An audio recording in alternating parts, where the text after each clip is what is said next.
오늘 이 말씀은 두 가지 치유 사건을 저와 여러분에게 보여주고 있습니다. 성경에 많은 치유 사건이 있기 때문에 우리가 치유 사건을 대할 때마다 자칫 이 치유가 우리의 삶에는 그렇게 와닿게 또 우리의 삶에 그렇게 절실하게 다가오지 않을 때가 참 많기 때문에 이 치유 사건을 바라보면서 한편으로는 참 대단한 일이다 생각하지만 다른 한편으로는 큰 기대감이 없을 때가 많이 있습니다. 하나님께서는 하나님의 방식으로 하나님께서 원하시는 사람들을 고치시고 치유하고 계십니다. 그런데 오늘 성경에 기록된 치유 사건은 언제나 이 일이 그대로 우리의 삶에 이루어질 것 그 자체의 메시지가 있기보다는 대부분의 경우에 성경에서 이루어지는 치유 사건이 보여주는 하나님의 모습이 있어요.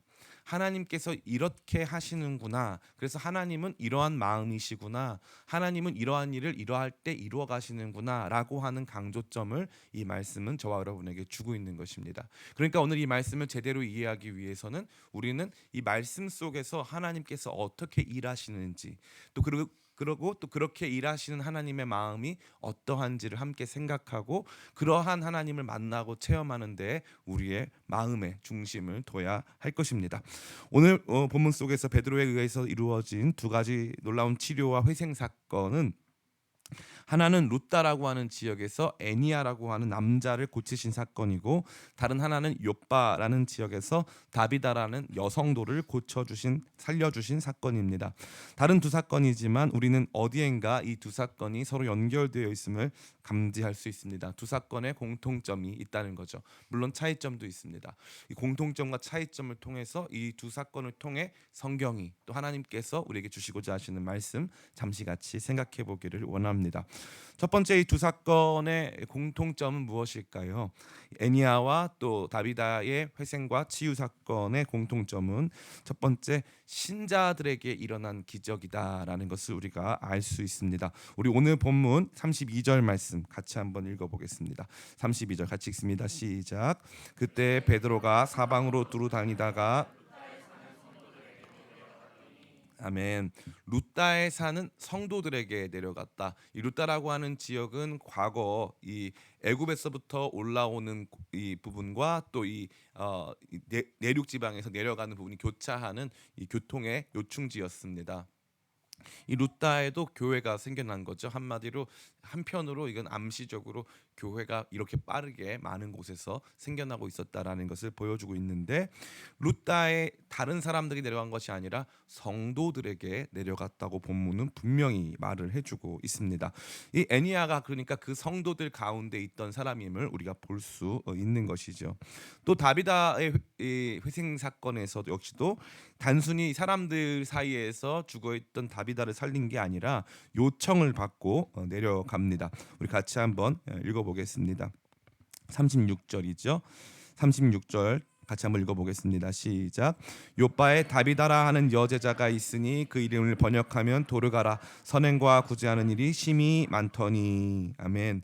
그러니까 요바에는 다비다라고 하는 여제자로 일컬어지는 성도가 있었고 그녀가 아주 큰 구제와 선행으로 유명했다라는 것을 우리는 알 수 있습니다. 그러니까 이 기적이 단순히 아무에게나 이루어진 기적이 아니라 신자들에게 성도들에게 이루어진 일이었음을 우리는 보게 됩니다. 이 당시에 교회가 아주 많고 성도가 아주 많았을까요? 물론 예루살렘 지역에서는 적지 않은 성도들이 있었지만 이 당시 루따나 요빠라고 하는 예루살렘을 벗어난 지역에 그렇게 큰 규모의 공동체가 있었을 것이라고 우리는 생각하기가 매우 어렵습니다. 그러니까 굉장히 작은 무리들이 모여 있는 그 상황에서 베드로가 그들을 찾아갔고 그들을 찾아갔을 때에 놀라운 일이 벌어지기 시작했다는 것을 알 수 있는 것이고 또 우리가 앞선 이야기를 통해서 보게 되면은 사마리아 지역 같은 곳에서도 성령이 임하실 때 비신자들에게 성령이 임했고요.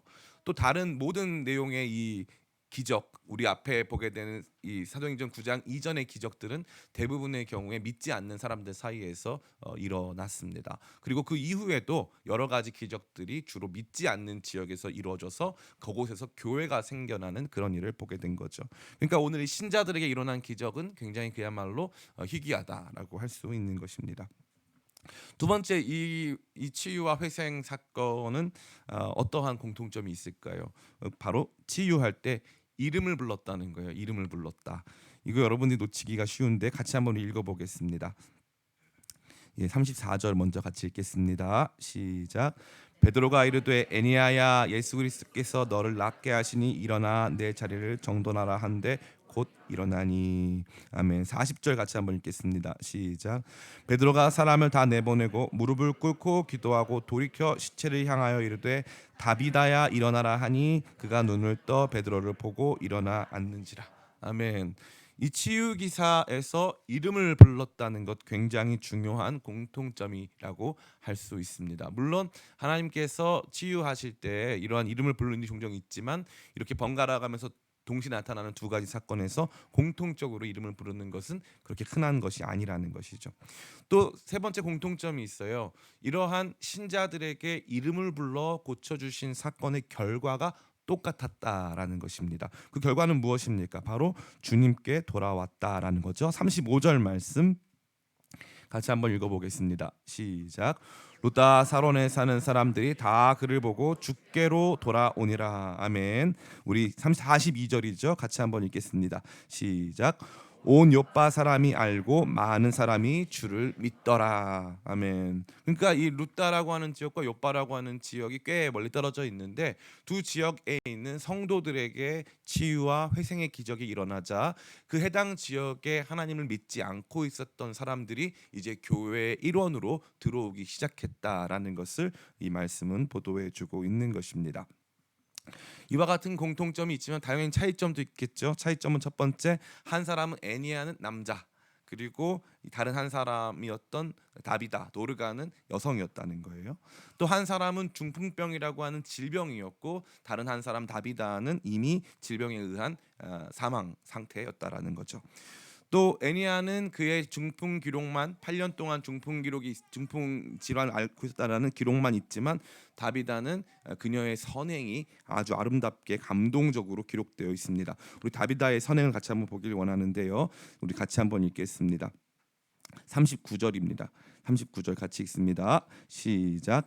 베드로가 일어나 그들과 함께 가서 이르되 그들이 데리고 다락방에 올라가니 모든 과부가 베드로 곁에 서서 울며 도르가가 그들과 함께 있을 때에 지은 속옷과 겉옷을 다 내보이거늘. 아멘. 이 다비다는 남편이 거론되어 있지 않고 주변에 있는 대부분의 사람들이 이 과부들로 나타나 있기 때문에 다비다 역시 과부였을 것이다라고 하는 것이 일반적인 학자들의 견해입니다. 이 같은 과부였는데 이 다비다가 다른 이 과부들을 많이 돌봐줬던 것 같아요. 그래가지고 옷도 많이 만들어주고 그들의 삶을 많이 도와주고 함께해 주었다는 것을 우리가 알 수 있는 거죠. 그러니까 애니야는 그의 중풍병이 8년이었다. 다비다는 정말 많은 선행을 해서 사람들이 정말 이 다비다가 죽자 너무 슬퍼하면서 다비다가 해줬던 모든 것들을 보여주면서 이런 사람이었다고 얘기해주는 그러한 일들을 우리는 보게 됩니다. 그렇다면 이 말씀이 우리에게 주는 메시지는 무엇일까요? 첫 번째는 이 두 사람에게 일어난 기적의 사건은 참 너무 놀라운데 아름다운 성도의 모습을 저와 여러분에게 보여주고 있어요. 목사님, 어떻게 여기서 아름다운 성도의 모습을 볼 수 있단 말입니까? 다비다는 아름다운 성도라고 할 수 있습니다. 그런데 어떻게 애니야 중풍병 8년 앓았다고 그 사람이 어떻게 아름다운 성도라고 할 수 있겠습니까? 예, 그렇죠. 이 왜 성경이 애니야의 치유와 다비다의 회생을 같이 다루고 있을까? 저도 고민이 많고 많은 연구를 해봤는데 너무 재밌는 건 그 비밀이 애니야의 이름에 담겨 있었어요. 그 애니야라고 하는 사람의 이름의 뜻은 칭찬받는이란 뜻이에요. 칭찬받는. 그리고 칭찬받는 애니야. 그리고 이름을 일부러 치유할 때 이름을 부르죠. 애니야야, 이렇게 칭찬받는 자야, 이렇게 해서 부르죠. 그러니까 생각해 보세요. 성도들이 있는 곳으로 갔어요. 성도들이 있는 곳으로 가서 그 중에 애니야라고 하는 사람을 특별히 고쳐줬다 이 말이죠. 근데 그 사람은 그냥 사람이 아니라 이름이 칭찬받는 사람이에요. 우리가 아는 것 같이 바나바라는 사람 혹시 여러분 기억하십니까? 사도행전에 바나바가 등장하는데 바나바가 그의 본명이었을까요? 그의 가명이었을까요? 예, 엄밀히 말하면 별명이었죠. 예. 바나바라는 이름으로 계속 불리었는데 위로의 아들이란 이름으로 불리었는데 너무 놀랍게도 그의 본명은 요셉이었어요. 근데 사람들이 그가 수많은 사람들을 위로하고 자기의 삶을 쪼개어 누군가와 함께 나누기 때문에 저 사람은 위로의 아들이라고 하면서 그 사람에게 바나바라고 하는 이름을 붙였잖아요. 애니야가 꼭 그랬으리란 법은 없지만 오늘 이 맥락상으로 봤을 때 애니야 역시도 루따라고 하는 그 작은 지역의 성도로서 사람들에게 사랑받고 사람들에게 좋은 영향을 미치고 있었던 것으로 우리가 대략적인 예상을 할 수가 있는 것입니다. 이것이 왜 또 가능하냐면 애니야의 치유 기사 또 도르가의 회생 기사가 함께 나타나기 때문이죠. 두 번째로 보게 되는 아까 보게 됐던 이 다비다는 앞서 말씀드린 바와 같이 엄청난 선행과 구제를 했다고 말하고 있습니다. 36절 말씀인데 요바에 다비다라 하는 여제자가 있으니 그의 이름을 번역하면 도르가라 선행과 구제하는 일이 심히 많더니 선행과 구제를 그냥 많이 한 게 아니라 심히 많이 했다라고 말해주고 있는 거죠. 그러니까 이 애니야의 치유 사건과 도르가의 회생 사건은 재밌게도 이 점층적인 구조를 보여줘요. 그래서 여기는 중풍병 8년 아직 질병이고 아직은 이 고통 중에 있지만 생명은 있어요. 근데 다비다는 이제 생명이 없어진 상태, 그죠? 그리고 이 선행의 내용에 대해서도 애니야는 그저 칭찬받는 사람. 그러나 이 다비다는 엄청난 선행과 구제로 말미암아 사람들 모두가 그녀를 사랑하는 그런 사람이었음을 우리가 볼 수 있는 거죠. 이 아름다운 성도들이 이 내용 안에 등장하고 있는 것입니다. 그렇다면 이 아름다운 성도들의 모습은 어떠했습니까? 이 아름다운 성도들의 모습은 놀랍게도 자신이 속한 작은 공동체 안에서 수많은 사람들을 품고 그들과 함께 해주고 있었어요. 근데 이 아름다운 성도들에게 무슨 일이 발생했습니까? 아름다운 성도들에게 따라해 볼까요? 고난. 예, 이 아름다운 성도들인데요. 이 애니야도 그랬을 것으로 예상이 되고 또 도르가 다비다는 확실히 그런 사람으로 살았음에도 불구하고 아름다운 성도들에게 뭐가 있었다? 고난이 있었다는 거예요. 고난이 있었다. 참 재밌는 거죠. 아름다운 성도들에게 고난이 있었다. 근데 놀라운 것은 이 앞서 말씀드린 바와 같이 이 아름다운 성도, 고난받은, 고통당하는 이 아름다운 성도에게 하나님께서 누구를 보내시죠? 베드로를 보내십니다. 베드로를. 여기 보니까 베드로가 32절에 이 보니까 특별한 의도를 갖지 않고 그저 주변 지역을 많이 이렇게 왕래하면서 복음을 전하고 교회들을 세워나간 것으로 보여집니다. 32절 같이 한번 읽겠습니다. 시작. 그때 베드로가 사방으로 눈이 닫다가 루다에 사는 성도들에게도 내려갔더니 아멘. 성도들에게 내려갔습니다. 근데 하필 그곳에서 누구를 만납니까? 거기에서 애니야를 만나서 애니야를 고쳐주죠. 그리고 요바에서는 요청이 있어서 내려갑니다. 놀랍게도 하나님께서 이렇게 왕래하고 있었던 베드로에게 끊임없이 메시지를 주셔서 베드로가 루다에도 가고 요바에도 가면서 거기에서 성도들을 치유하고 회생시키는 일을 감당하고 있었음을 우리는 볼 수 있습니다. 그러니까 아름다운 성도들의 삶에 고통이 있다. 그러나 하나님께서 아름다운 성도들의 삶을 따라해 볼까요? 돌보신다. 네, 하나님께서는 그토록 아름다운 성도들, 작은 교회 안에서 섬기는 많은 사람들의 삶을 지켜보시고 돌보시고 함께 하시며 관심 두시고 그곳을 향하여서 당신의 아름다운 사도 베드로를 보내신다라는 것을 우리는 알 수 있는 것입니다. 참 너무나도 소중하고 아름다운 모습이 아닐 수 없는 것이죠. 아름다운 성도들의 삶에 고난이 있습니다. 주님을 온전히 섬기고 따르는 데 있어서 우리는 이 땅에서 주어지는 고난과 환난, 어려움에 대한 진공 상태 혹은 면제 조건을 받은 것이 결코 아닙니다. 성도라 할지라도 고난 받습니다. 성도라 할지라도 억울한 일 만날 수 있습니다. 작은 교회 섬기며 주님께서 우리 가운데 요청하시는 구제와 사랑의 일들을 다 감당한다 할지라도 어쩌면 우리에게 가장 먼저 고통과 어려움의 대상이 될 때가 참 많을 수 있음을 이 말씀은 저와 여러분에게 보여주고 있는 것입니다. 그러나 그렇게 아름다운 섬김으로 살아가는 성도에게 고통이 있지만 하나님의 마음과 관심은 누구에게 있다? 바로 그 아름다운 삶을 살고 있는 성도들을 향하고 계신다. 하나님은 그들을 버리신다. 절대 버리지 아니하신다. 하나님은 그들을 끝까지 기억하신다라는 것을 우리는 볼 수 있어요. 놀랍게도 이 아름다운 성도, 구제와 선행이 심이 많고 하나님께 칭찬받는 성도의 삶을 살며 작은 교회 섬기고 있던 그들을 베드로가 만나서 치유해주고 회생시켜 주었을 때 그 결과는 무엇이었을까요? 그 결과는 다른 것이 아니라 따라해 볼까요? 부흥. 바로 그 결과는 부흥이었어요. 아름다운 성도들의 삶에는 고난이 있다 그랬어요. 어려움이 있다 그랬어요. 근데 그 어려움은 죽고 망할 어려움과 고난이 아니에요. 그 어려움 속에서 하나님께서 돌보시고 함께 하심을 보게 되고 주변에 있는 사람들이 위로를 받고 그 위로 속에서 무슨 일이 일어납니까? 루다 지역의 교회가 조금씩 부흥하고 요빠 지역에 있는 교회가 부흥하는 것을 우리는 볼 수 있는 것입니다. 사랑하는 성도 여러분, 이 땅에서 여러분 살아가면서 성도로 사는 게 쉽습니까? 어렵습니까? 네, 어렵다는 고백이 누구로부터인지는 모르겠지만 들려왔습니다. 성도로 사는 것, 성도로 믿음 지키는 것도 쉽지 않습니다.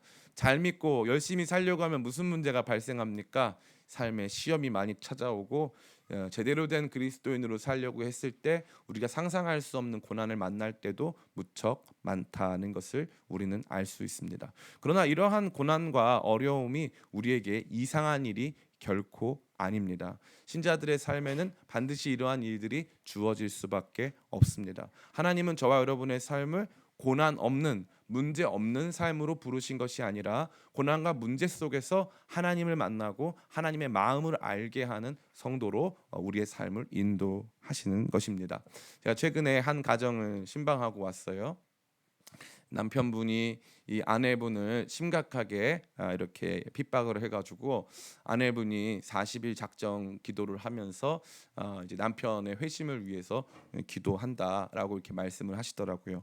근데 아내분도 원래 열심히 믿지 않았는데 같이 있는 시누이분이 열심히 이렇게 전도하고 또 함께 해주고 그녀의 마음을 많이 위로해줘가지고 이 아내 되는 성도님이 정말 예수님을 잘 믿게 됐어요. 근데 남편분이 이제 이 형사로 근무를 하세요. 그래서 아주 정복과 형사로 근무해가지고 아내가 교회 가는 걸 너무 싫어해서 아내 핸드폰 위치 추적 장치를 언제나 확인해서 교회 간 걸로 파악이 되면 그날 집안이 난리가 나는 거예요.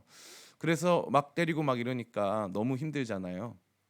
그래서 하루는 이제 뭐 핸드폰 놓고 일부러 시장 본 것처럼 해가지고 까만 비닐봉지 가지고 교회 가고 뭐 이렇게 해가지고 진짜 뭐 007 작전을 방불케 해가지고 이제 신앙생활을 하고 있다라는 거죠.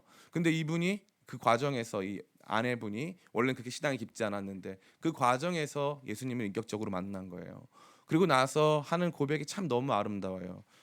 지금 고통당하고 어려움 속에 있고 하지만 하나님께서 자기 남편을 왜 나한테 보내주셨는지 알 것 같고 남편을 위해서 기도하는 이 기도가 자기한테 너무 감사한 기도다 이렇게 고백을 하고 나서 이분이 뭐라고 하냐면 우리 인생 속에 하나님이 주신 고난은 하나님과 나와의 평생 천국에서 영원토록 천국에서 하나님과 나와 같이 대화 나눌 하나님과 나와의 고난은 추억입니다 라고 고백하더라고요. 고난이 추억이다. 참 상상을 초월하는 고백이죠. 고난이 추억입니다. 저에게 있어서 고난은 추억이 아니거든요. 여러분에게도 마찬가지일 거예요. 고난을 추억하는 사람은 많이 없을 거예요. 그런데 해결된 고난, 그 고난을 통해서 성장이 있었던 고난, 의미가 있었던 고난, 가치 있는 고난, 칭찬받는 고난, 그런 모든 고난들은 하나님 안에서 위로가 되고 하나님 안에서 우리의 삶의 이야기를 채워나간 아름다운 이야기가 되는 것입니다. 오늘 여기 보면은 애니아라고 하는 사람 중풍 8년, 이 다비다라고 하는 사람의 갑작스러운 죽음은 사실 그 자체로 봤을 때는 비참하고 애통한 일이 아닐 수 없는 것이죠. 근데 놀랍게도 중풍 8년 앓고 있었던 애니아의 회생, 급작스러운 죽음을 맞이할 수밖에 없었던 다비다의 회생, 이런 모든 것들이 그들의 삶 속을 넘어서서 많은 사람들에게 귀한 믿음의 이야기, 귀한 하나님과의 추억의 이야기가 되어 오늘 이 시간까지 우리 앞에 드리워져 있음을 우리는 보아야 합니다. 아름다운 성도의 삶엔 고난이 있지만 하나님께서는 그 성도의 삶을 기억하시고 그를 향한 하나님의 마음을 보여주십니다. 제일 감동적인 부분이 어디였습니까? 베드로가 애니야 다비다에게 그의 이름을 부르는 거예요.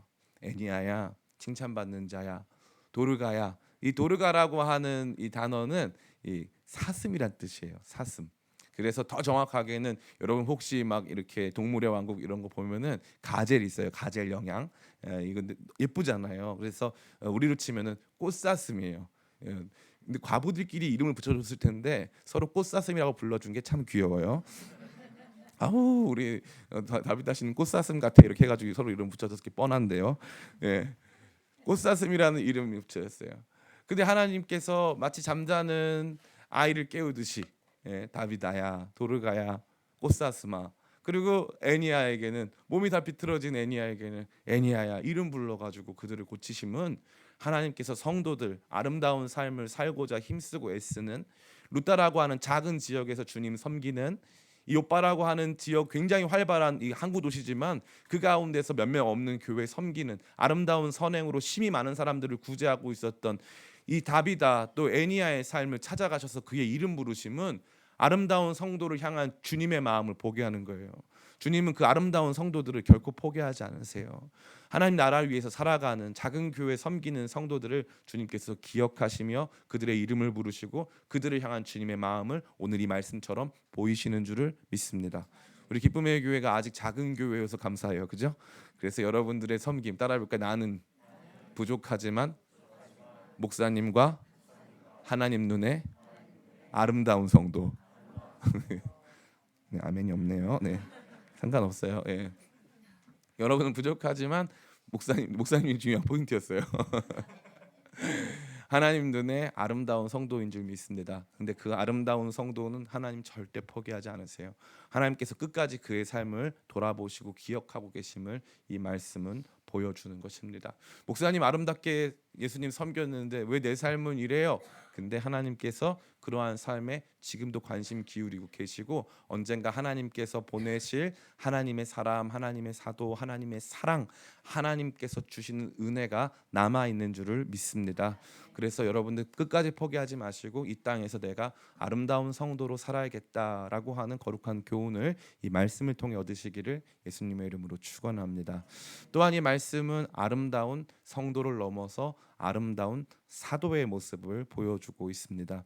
여기 등장하는 아름다운 사도 베드로는 그야말로 이 12사도 중에 수위권을 가지는, 다시 말해 가장 높은 지위를 가질 수 있을 만큼의 사도입니다. 예수님의 가장 아끼는 수제자였고 또 예수님과 함께 동행했을 뿐만 아니라 예수님 부활의 증인이고 가장 가깝게 예수님에게 사명을 받아 내 양을 먹이라, 내 양을 치라 하는 그 말씀을 직접 들었던 그야말로 교회를 대표하는 사도입니다. 근데 이 사도가 예루살렘 지역에만 머물렀습니까? 아니면 두루 다녔다고 했습니까? 두루 돌아다녔다고 말하고 있습니다. 같이 한번 말씀 읽겠습니다. 32절 같이 읽습니다. 시작. 그때 베드로가 아멘. 사방으로 두루 다니다가 그러면 베드로가 루다에 가본 적이 있을까요? 없을까요? 없습니다. 루다에 가본 적 없습니다. 적어도 성경에선 기록되어 있지 않습니다. 루다가 베드로에게 익숙한 지역이 결코 아니었고 이 지역은 뭐 그야말로 뭐 엄청나게 기독교의 호의적인 지역도 결코 아니었을 것이 분명합니다. 그런데 하나님께서 보내시니까 하나님의 보내심에 반응하여서 루다도 가고 또 요바에서는 제자들이 요청하니까 요바까지 걸어가게 된 것입니다. 우리는 이것을 단순히 이 베드로가 뭔가 다른 사도들에 비해서 활동적이고 어떻게 역동적인 이 마음의 상태를 가지고 있기 때문에 좀 안정적인 사역을 하는 뭐 사도 요한이라던가 이런 사람들은 가만히 머물러 있는데 이 베드로는 좀 사람이 바울하고 비슷해가지고 여러 군데 돌아다니는 사람이다라는 생각을 많이 해요. 특별히 뭐 목사님들도 그런 성향이 있어가지고 우리 목사님 선교 좋아해가지고 맨날 선교하러 가고 뭐 그런다. 어떤 목사님은 선교에는 큰 관심이 없으시다. 우리가 그것을 단순히 어떠한 성향 정도로 구별할 때가 참 많이 있는데 놀라운 것은 12제자가 전원 다 예루살렘에서 순교한 사람은 없다는 거예요. 놀랍게도. 그 베드로의 성향만이 문제가 됐을까요? 그것이 아니라는 거죠. 성령의 흩으심과 보내심으로 말미암아 12사도 중에 예루살렘에서 순교한 사도는 없다 이 말이에요. 가보면 도마는 저 인도 동부 그래서 조금만 넘어가면 스리랑카 앞에 있는 이 첸나이라고 마드라스라고 하는 곳에서 순교를 했어요. 이쪽 끝에서. 누군가는 저 튀르키예 지역에서, 누군가는 저 이 북쪽 지역까지 올라가서 굉장히 다양한 지역까지 사도들이 흩어졌다는 거죠. 그러니까 이 당시에 순회 사역이 굉장히 활발했음을 알 수 있는 거예요.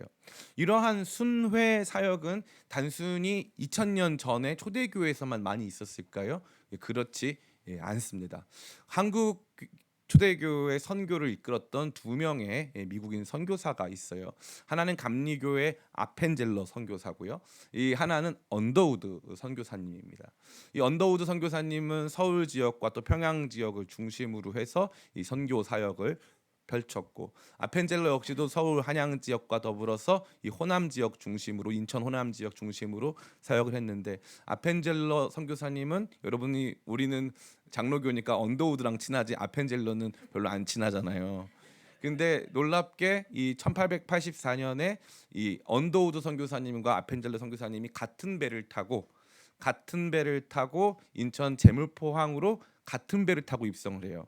그래서 이 교회사 연구하시는 분들의 의견에 따르면 이제 우리나라는 장로교, 감리교가 좀 약간 경쟁적이니까 누가 먼저 이 땅에 발을 밟았냐, 요게 논쟁이에요. 진짜 실제로 언더우드냐 아펜젤러냐. 우리가 좀 교세가 좀 있으니까 우리가 목소리 좀 크잖아요. 그래서 언제나 우리는 약간 언더우드가 밟았다 이렇게 막 이렇게 하는 경우가 있는데, 놀랍게도 아주 신빙성 있는 기록에 따르면 둘이 손잡고 같이 들어왔다는 기록이 있어요. 신기하죠.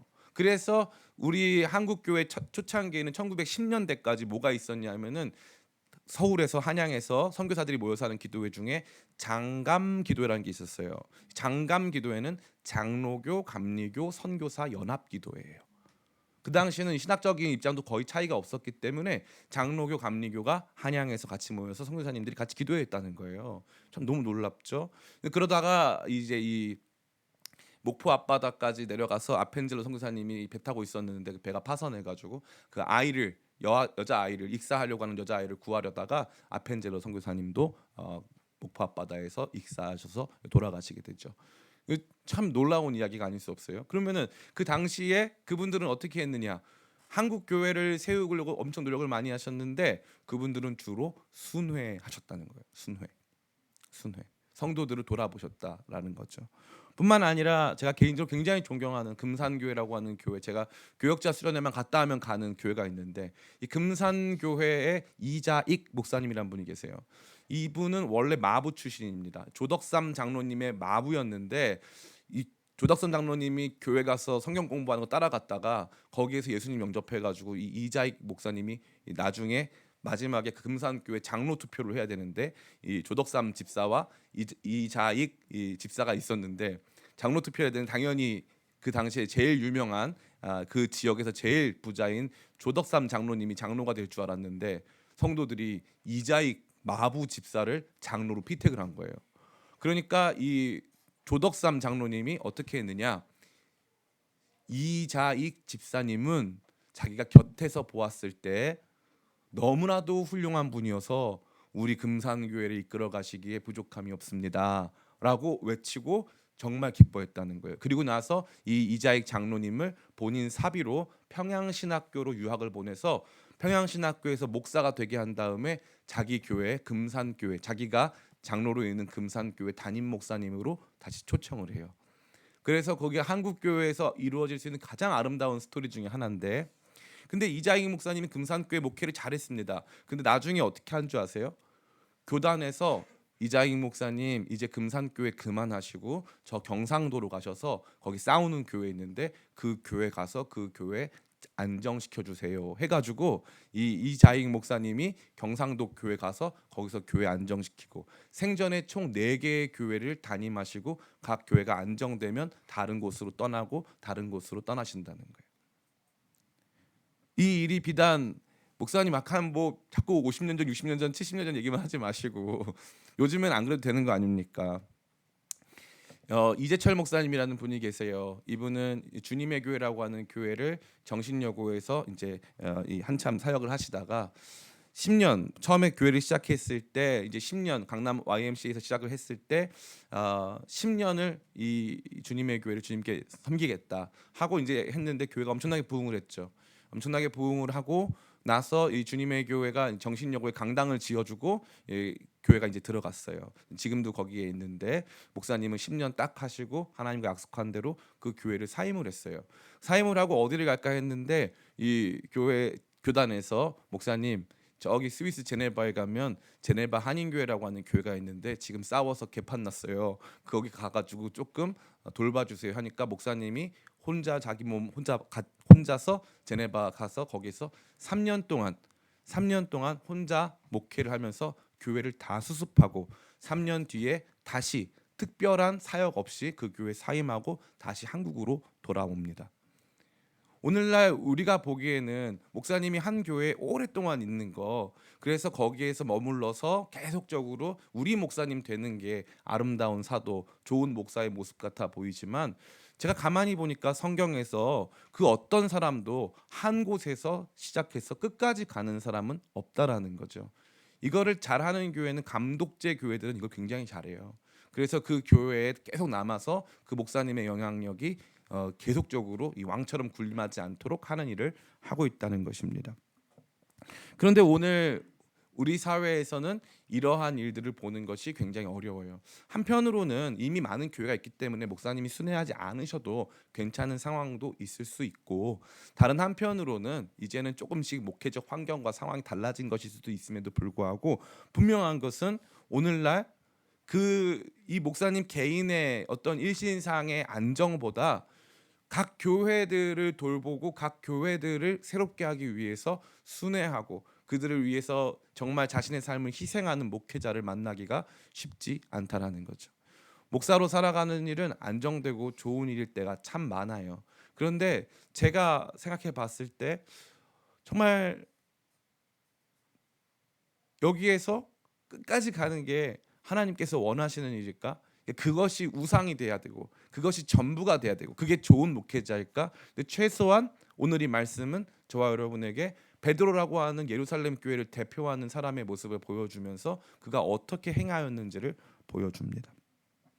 뿐만 아니라 이 아름다운 사도의 순회를 넘어서 이 아름다운 사도 베드로는 놀랍게도 애니야와 도르가의 이름을 불러줍니다. 그냥 단순히 치유한 게 아니죠. 이 애니야와 도르가의 이름, 다비다의 이름을 불러줬을 때 그의 마음은 단순히 내가 애니야 이름 불러야지, 도르가 이름 불러야지가 아니라 아마도 하나님께서 주시는 거룩한 확신 속에서 그녀의 이름 또 그의 이름을 불렀을 것입니다. 한 사람 한 사람의 이름을 불러주고 그의 삶을 일으켜 세워주고 각 사람을 다시 살려주는 그 귀한 일들을 베드로가 감당하고 있음을 우리가 볼 수 있습니다.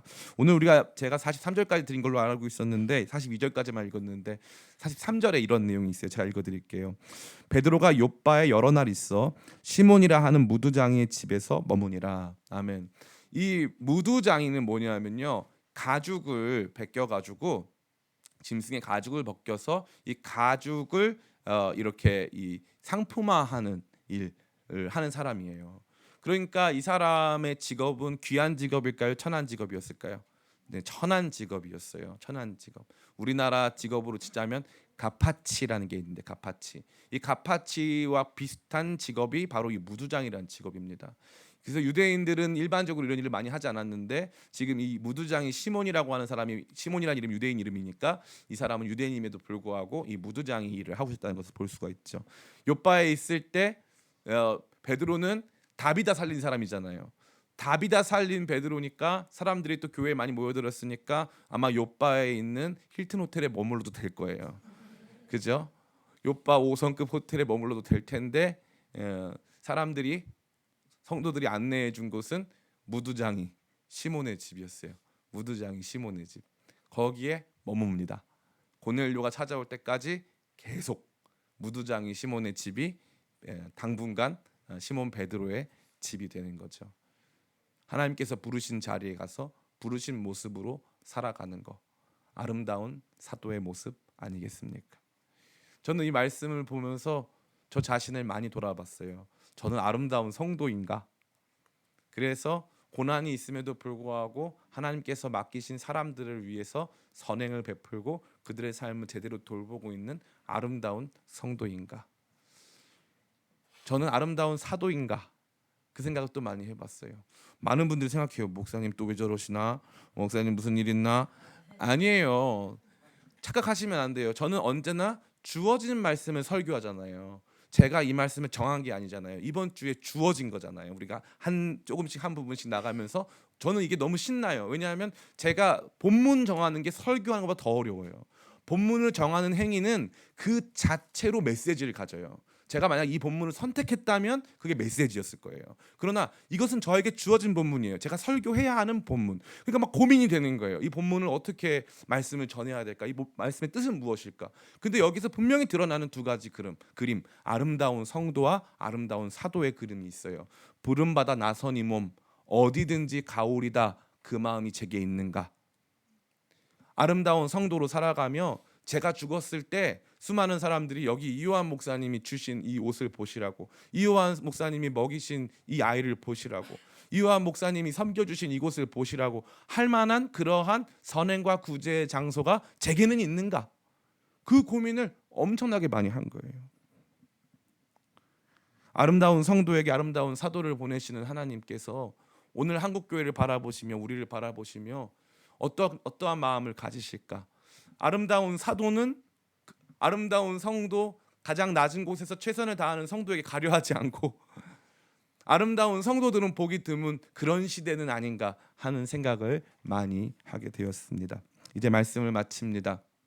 최근에 신학교에서 찬송가 가사를 바꿔 부르고 있다고 합니다. 부름받아 나선 이 몸 어디든지 가오리다라고 하는 찬양을 신학교 사람들이 어떻게 부르냐면 부름받아 나선 이 몸 평택까지 가오리다라고 부른다는 거예요. 왜냐하면 평택 밑으로 내려가면은 어려워요. 예. 그러니까 지방 교회에서는 부목사님 구하기가 쉬울까요, 어려울까요? 어려워요, 불가능입니다. 여러분이 만약에 자녀가 있다 생각하세요. 자녀가 있는데 애가 갑자기 엄마 나 사역을 나가야 되는데 사역지가 저 어디 뭐 순천 이런 데다 보내실 만한 분이 많이 없다는 거예요.